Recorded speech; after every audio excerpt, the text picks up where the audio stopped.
Well, it's nice to see you, Stephen. Let's talk. I want to talk about talent in the position of superintendency. And when you're looking around at your colleagues and those that are potentially up and coming superintendents, what gives you optimism, and what also says to you there are still work to be done so that we can help to cultivate the next generation of talent? I think Rod, generationally, we always think when a certain generation leaves, it's game over. It's never going to be the same.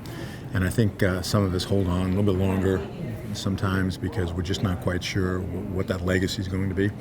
And when I come to AASA and some of the other organizations I'm a part of, one of the things that really encourages me is I see some talent. But I also see talent that we have to go to. We have to help cultivate. We have to guide. We have to mentor. And the speaker this morning, Robbie, was talking about generational differences. And I've had in my mind, the millennials they can drive me crazy.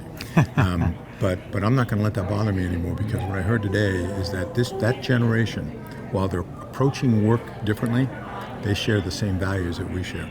They want all kids to be successful. They want to do good work. They want collegiality.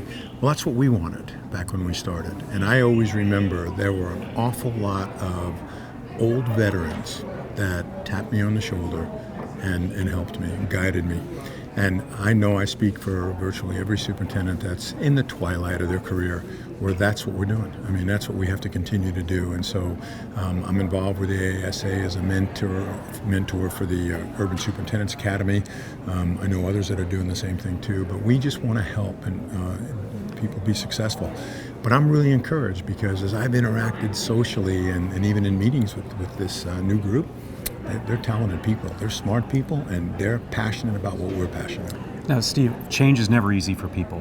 What areas of superintendency, when you're talking about those in their twilight, do we need to put out sort of a call or a challenge to say, yes, there's been a legacy built and success has been achieved, but we still have the opportunity to grow ourselves? Right. If you were putting the challenge out to your colleagues in a similar, within that twilight era, what would you say? What would you say that you can still continue to improve on in bridging the gap with the millennials and those that might be in transition to the superintendency? I think we learn from everybody we interact with, and I think we have to be good listeners.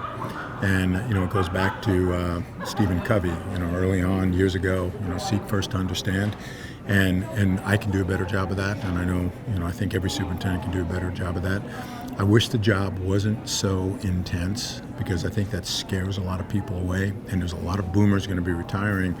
But I think some of these young people with families and a social life, they see the 50, 60-hour work weeks. They see the headlines in the paper. They see the negative reaction to salaries. And they say, not for me, right? And they say, not for me. And I think we have to say to people, we have to model that this is a great profession to be in, because we're in the profession that makes all professions possible. And at the end of the day, while it's going to be rocky, and there's going to be some political and financial challenges and probably some personal challenges, at the end of the day, we're going to make a difference in a lot of lives. And that's the legacy, I think, that we all leave the profession knowing that we gave back. And that's what we have to continue to convince these younger people. There's teachers today that are going to be future superintendents. They don't have any idea that they're going to be a superintendent someday. Somebody's got to tap them on the shoulder, and they have to say, you've got some talent. Let me help you get that developed. That's how I got into it. That's how everybody I know got into it. So that's what we have to do. I'm going to ask you about something that seems to be percolating at the surface in the conversations I'm having. It's there are sort of to put superintendents in, let's just say loosely, two different classes. You've got the class of superintendent that talks about, the first thing they say is it's about teaching and learning. And I'm seeing this growing trend of the first thing it says, we have to understand the business and the politics of education if we can achieve the teaching and learning that we are after. Mm-hmm. But I have to tell you, Steve, I get this feeling from people that it feels like it has to be a political conversation, like they're afraid to be able to communicate that business is a part of education. Right. And we have to be okay with that riding right alongside teaching and learning. Given your perspective and your leadership, where are we with that? Is it okay to be able to talk about education as a business in that regard? I think so. I think we have to. And I had a conversation this morning with a colleague, and we were just talking about what is our job morphed into today. And if we do our jobs well with regard to the political piece and the legislative piece and the financial piece and the community engagement piece, and we hire well, we hire good people, then what happens in the classroom is going to be reflected directly by the environment that we're able to create. And so, you can be the best teacher ever and work your way up to a principal and know everything you need to know about curriculum and instruction, be a master model teacher, but if you can't handle the business part of education, you're probably not going to be successful. This person I was talking to said, I don't know that I've ever read about a superintendent getting fired, losing their job over poor student achievement, but close the wrong building, fire the wrong person, make a personal mistake, and not be visible and connected in the community. I mean, those are the kinds of things that lead to change. And what I feel really badly for are the districts that are even represented here that have had a number of superintendents in a short period of time. Because they, for whatever reason, maybe they didn't choose well by becoming the superintendent in that particular situation. But every time a superintendent gets changed out in a short period of time, before a vision has a chance to be implemented and acted upon, then kids are the ones who get caught up in all of that. So stability starts at the top, which means that when I work with my team, one of the things I say to my folks all the time is, we're going to take the heat. I mean, we're going to deal with the headlines. We're going to, if it's social media, bloggers, whatever the issue is, because at the end of the day, I want our teachers and our principals to know that we got their back, because it's what's happening in a classroom defines the work that we do. Steve, let's close with this.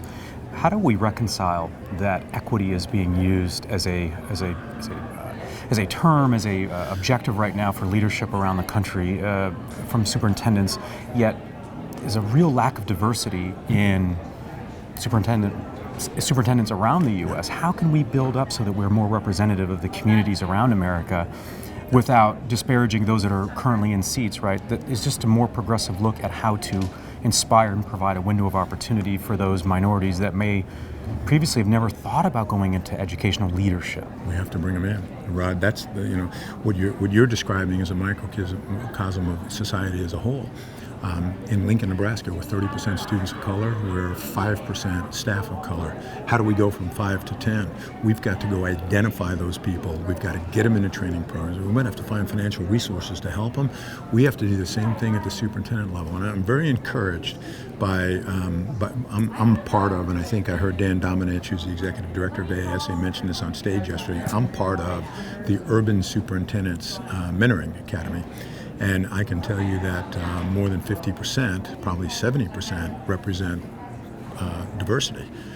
That's great. Let's get them prepared and let's get them out there and they're going to find jobs.